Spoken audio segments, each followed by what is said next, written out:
All right, let's be real for a second. Everybody wants bigger, stronger arms. There's no doubt about that.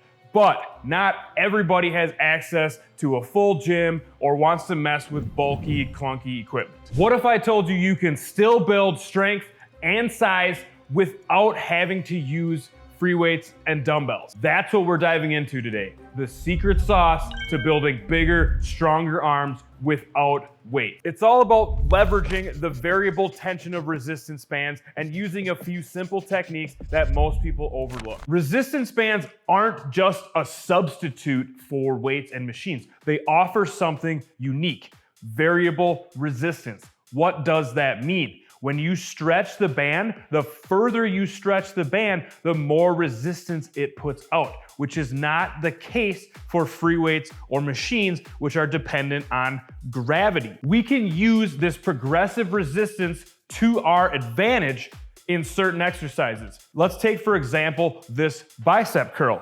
So as I load myself into this bicep curl, I'm gonna stretch this band. I have tension at the bottom, and then I'm going to curl this thing up. And as I curl it up, this muscle is getting shorter and shorter, and the resistance is getting higher and higher all the way through this rep, all the way up to that peak. So we're at the peak contraction. We are getting peak resistance, which is going to create more growth in this case. With a dumbbell, we get up to about 90 degrees, and then after 90 degrees, the weight or the resistance actually starts to drop off a little bit. So that is one thing we can use bands to our advantage for. Another big game-changing difference when using resistance bands is focusing on time under tension and controlling the rep, particularly the eccentric and isometric phases of the rep. So what do I mean by that? Let's take this tricep pushdown for example. As we load ourselves into this and go through the range of motion,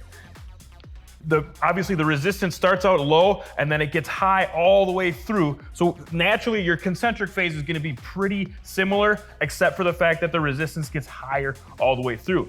Now here, you're at that peak resistance, peak contraction. You wanna focus on holding that for a good 1 to 2 second pause. And then when you're changing directions to go into the eccentric phase and letting it up, the band is gonna have a lot more eccentric power and acceleration than a free weight will. It's gonna wanna like slingshot you back up. And with this time under tension focus, you really wanna control that eccentric and fight it all the way up. So you want like a 2 to 3 second eccentric phase here, because your body is actually stronger in the eccentric phase. And if you're letting it just slingshot you back up, you're missing out on more than half of the rep and half of the hypertrophy.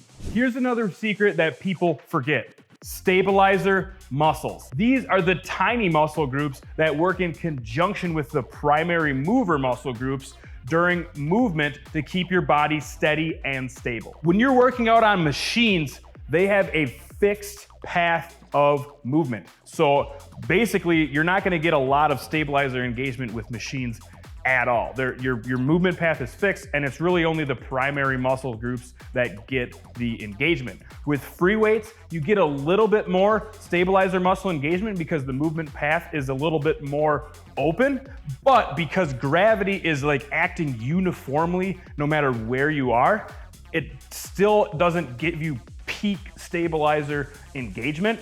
With a resistance band, that force is now being acted on a single line or a vector. So as you're going through a movement path, that force is always just in that line from wherever your limb is to the anchor point.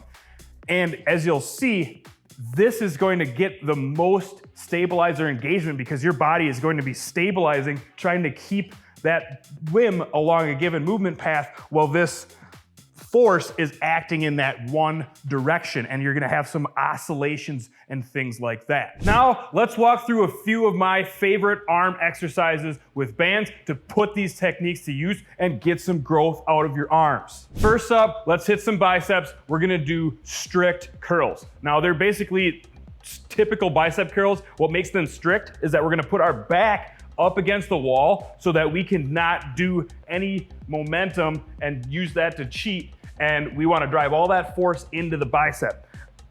Grab yourself a 41-inch band And I love using a clench band handle because I can wrap the band around this and take up tension so that we can get really good tension at the bottom of the rep. And I kind of like to scoop my feet out from the wall. What's cool about this is you can do them, you can do them unilaterally, one arm at a time, or bilaterally. And this is one of my favorites because there's no momentum. You keep those elbows pinned to your side and you just grind up through this. Big squeeze at the top, peak force, control it all the way down. And if you need to, you can always wrap the band around the handle an extra time to get more tension at the bottom of the rep so that you really can just hammer through these, keep it nice and slow and controlled, and you're gonna get a huge pump out of this exercise. You can also set these up using like a resistance band bar so that it feels more like a barbell curl. I would recommend using the Clench Fitness Carbon Pro Bar or the Clench Fitness Nexus Bar. And also to change it up and train more of your arms, you can use the standard supinated or underhand grip, or if you flip it over and do the overhand grip, that's gonna help train some more of the outside of the biceps, so you get your brachialis in there, and then you also get some forearm with the brachioradialis, and that'll really help to fill your arms out. Next up, we got one of my favorite tricep exercises, a crossbody extension. We're gonna do, this one we'll set it up single arm, so you grab yourself a high anchor point and then a 41-inch band, and what we're gonna do here is we're gonna orient ourselves parallel to the wall, and then you're gonna bring your arm across, grab yourself some band here, and then you're gonna pin this elbow down into your side. So make sure that when you grab band and you pin your elbow down, I have a lot of tension pulling this arm up and getting that full flexion. And then from there, we're gonna engage our core, keep everything nice and stable, keep that elbow pinned to our side, and then we're just gonna pivot at that elbow joint and straighten that arm all the way out to the peak. Big squeeze here at the top. And then how do you know you're doing this right? When you get to the end, this band should just kind of like barely touch your pec. And that's how you know you kind of have the right angle and everything. And then, so we're squeezing it at the bottom, and then control that negative on the way up, nice and slow, and then full extension. Let that band pull you all the way into that full flexion. Exhale on the way down, big squeeze, control it on the way up.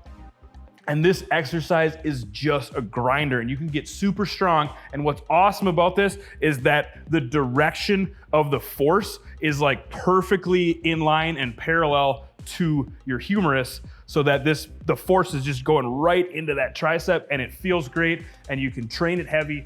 And another way that I like to do this, if you get like heavy enough, you're gonna start feeling your body wanting to twist. Just set up a bilateral exercise and do it with both arms. All right, last exercise, we're gonna do some more triceps, and we're gonna set up kind of a overhead extension or banded skull crusher. So you can set this up a couple of different ways. The first way I wanna show you is with a high anchor point, and then you're gonna grab a 41-inch band, wrap around that anchor point, and then get up against the wall. And I like to basically just put my butt right on the wall, and then I'm gonna lean out a little bit.